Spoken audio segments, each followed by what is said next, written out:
వరిసేలు అడిగినాయి నీరు దాపెరైతేడాని పత్తి సేలు అడిగినాయి నెత్తురు జల్లెరైతేడాని అవి పట్టుకొని ఏడుస్తున్నాయో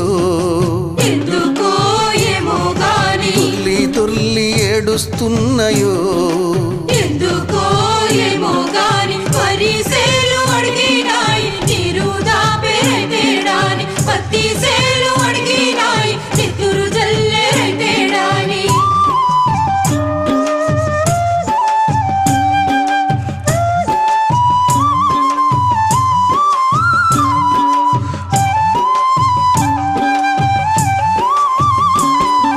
జొన్న సేలు అడిగినాయి